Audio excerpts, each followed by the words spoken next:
Oke, masih kembali di Faslon IT. Pada video kali ini kita akan coba mempelajari tentang jaringan sendiri ya. Jadi apa itu jaringan? Di sini saya ada beberapa contoh topologi, yaitu satu topologi saja, di mana di sini ada WiFi dari laptop, ada desktop, komputer desktop Ethernet, ada desktop, ada smartphone, PlayStation, dan printer. Semua ini terhubung melalui router. Ada yang melalui WiFi, ada yang melalui kabel. Di sini HP menggunakan WiFi, di sini PlayStation menggunakan kabel, di sini desktop menggunakan kabel. Jadi apa sih sebenarnya jaringan itu? Jadi jaringan itu sebenarnya ditunjukkan untuk saling bertukar informasi ya. Jadi dengan adanya WiFi dan kabel yang terkoneksi pada router ini, kita sudah bisa saling terkoneksi antara laptop dengan desktop, desktop dengan smartphone, smartphone dengan desktop, begitupun sebaliknya, desktop dengan smartphone, desktop dengan laptop, dan desktop dengan Ethernet, asalkan kita masih berada di dalam satu jaringan. Kenapa sih kita perlu mempelajari tentang jaringan ini? Contohnya gini. Dulu kalau kita ingin ngeprint, misalkan di sini saya akan coba membuat gedung. Misalkan di sini ada beberapa komputer. Ada 1, ada 2, 3, 4, 5, 6. Anggap saja ini adalah komputer ya. 1, 2, 3, 4, 5, 6. Dulu kalau kita ingin ngeprint, itu kita harus menyediakan satu printer untuk satu komputer kita, yang mana printer itu dicolokkan ke komputer kita. Berarti kalau misalkan di sini ada 6 komputer, berarti yang dibutuhkan adalah 6 printer. Jadi misalkan di sini ada 6 printer, 1, 2, 3, 4, 5, 6. Nah, mungkin ini tidak efisien ya. Bagaimana kalau komputer yang dimiliki kita ada 100 atau 50? Mungkin yang dibutuhkan untuk ngeprint itu sebanyak komputer yang dimiliki. Jadi kalau komputer ada 100, berarti kita membutuhkan 100 printer untuk masing-masing komputer supaya bisa ngeprint. Itu kalau kita tidak ada yang namanya jaringan komputer. Mungkin itu sedikit rugi ya, karena dari segi biayanya sendiri itu memerlukan biaya yang banyak.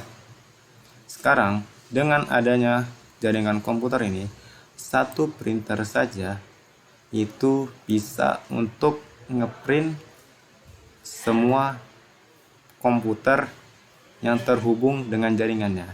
Kalau kita lihat printer ini, dia tersambung melalui kabel, yang mana kabel ini ada router, dan komputer ini itu juga terhubung dengan kabel, dan desktop yang ini juga terhubung dengan kabel, dan laptop ini juga terhubung melalui wireless di router. Dengan adanya jaringan komputer, kita bisa ngeprint banyak komputer tapi hanya satu perangkat saja, asalkan printernya ini satu jaringan dengan komputernya kita. Ini kan printernya kan terhubung ke sini kan, ke router, dan komputer ini juga terhubung ke sini. Berarti komputer ini bisa ngeprint melalui jaringan, dan laptop juga bisa ngeprint melalui printer. Nah, itulah mengapa kita perlu mempelajari tentang jaringannya sendiri, karena dengan banyaknya komputer, mau itu komputernya 10 atau bahkan 20, itu bisa hanya menggunakan satu printer saja untuk ngeprint. Nah, itu sedikit tentang masalah penggunaan fungsi dari jaringan komputer. Misalnya, kembali contoh, kalian tahu flash disk kan? Flash disk itu kan untuk mentransfer data ya. Misalkan komputer ini ingin memindahkan datanya ke laptop sini. Itu dulu kalau nggak ada jaringan komputer, atau bahkan kalau kita tidak menerapkan jaringan komputer, itu berarti kita harus menyalakan flash disk di sini, lalu kita pindahkan ke sini. Nah, mungkin saja itu bisa terjadi, mungkin nggak apa-apa. Tapi bagaimana kalau jarak antara komputer ini dengan laptop ini jauh? Misalkan komputer ini berada di lantai dasar atau lantai 1. Sementara ini laptopnya berada di lantai 10. Misalkan kita berada di apartemen.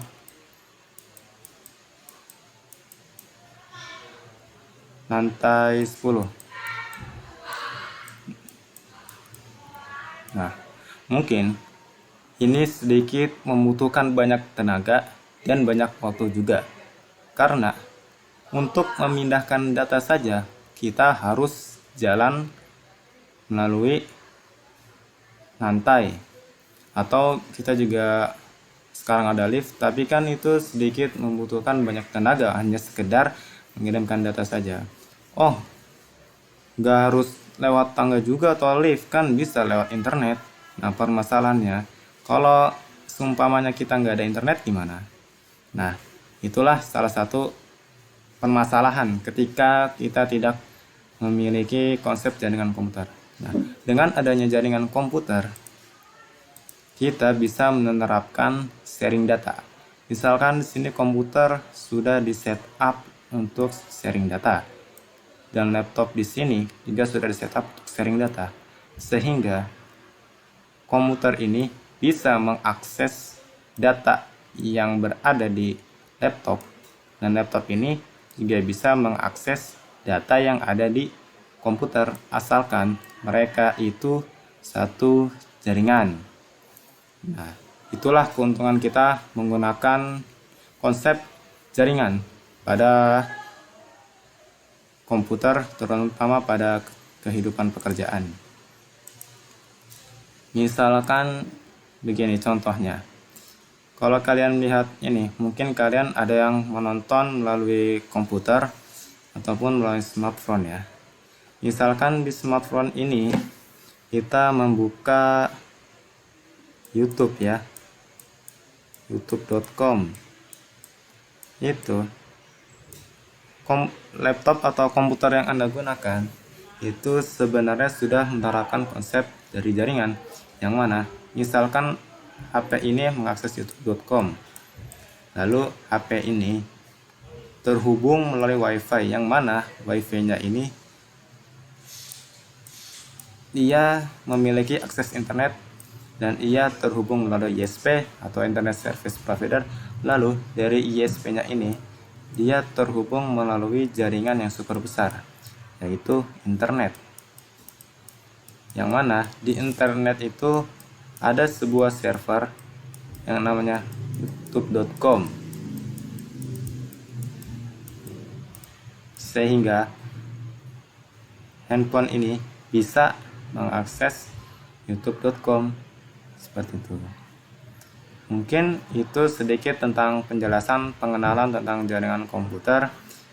Mungkin pada video selanjutnya kita akan